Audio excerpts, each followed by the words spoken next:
Actually, I used to come here a lot, but more often now. Especially days like this, I'm just like home eating oatmeal.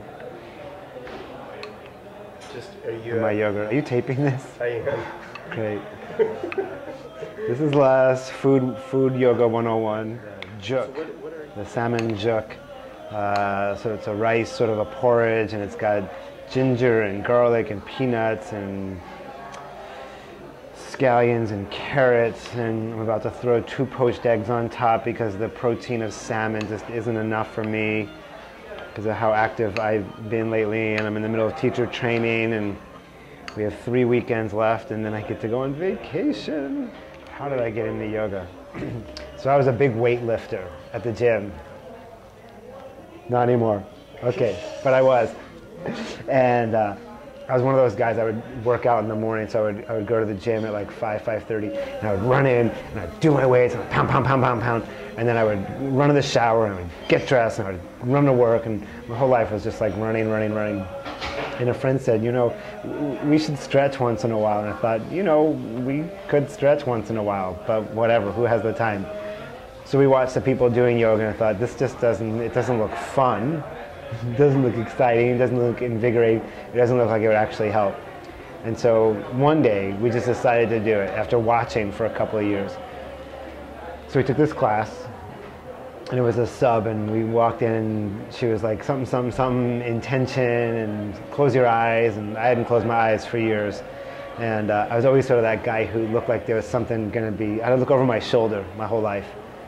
So I took this yoga class. I didn't understand any of the English, which sounded like Sanskrit for me at the time. But by the end of the class, I was really calm and really relaxed, and I wanted more. So I went back the next week, and it was a different teacher, and I went back the next week, and it was a different teacher, and they were having a problem keeping the teachers. So that was kind of a funny introduction to yoga for me, that there was this constant inability of this gym to keep a teacher at the slot that they had the yoga for. And then I found this guy at a gym. His name was Michael Cooper. He used to be a huge teacher here. He taught at Yoga Tree for a long time. And he was teaching a class on Fridays at noon.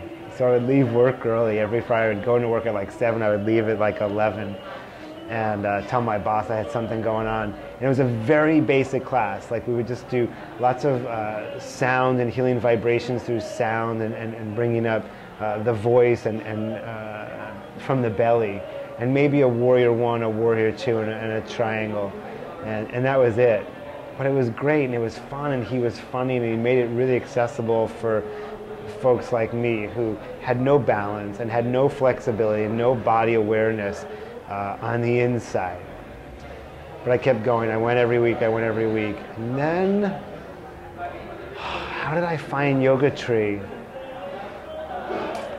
I was going more and more to the yoga at Gold's, and then, oh, I know what happened. I had a cyst on my balls, and I needed to go to the doctor. I needed to get it checked out. Should I reword that?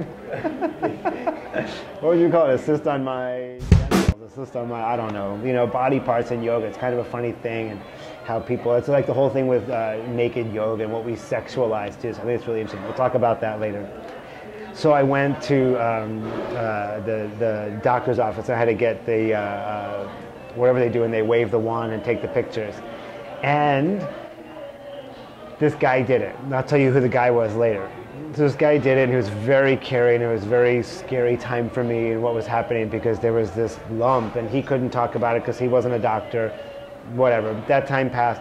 And then months later, I was doing what I do best, which was at Pete's Coffee, getting my double espresso with my yoga mat in tow, gonna go to the gym after double espresso, do some weights, do some cardio, jump into yoga.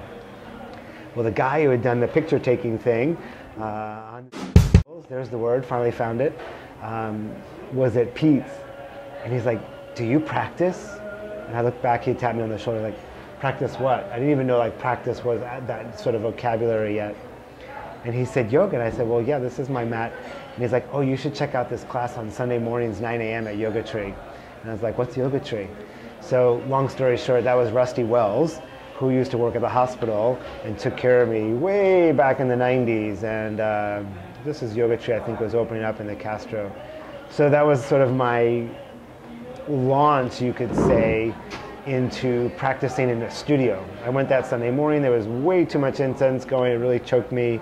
And I remember a few things. The room was really hot. There were a lot of people. And he said, don't breathe like a moose in heat. And I was breathing like a moose in heat. Hi, how are you? It's my friend Patrick. How are you? Doing teacher training with him. That's amazing. It's good to have friends. So that was my entrance into practicing in a studio. And the woman who worked there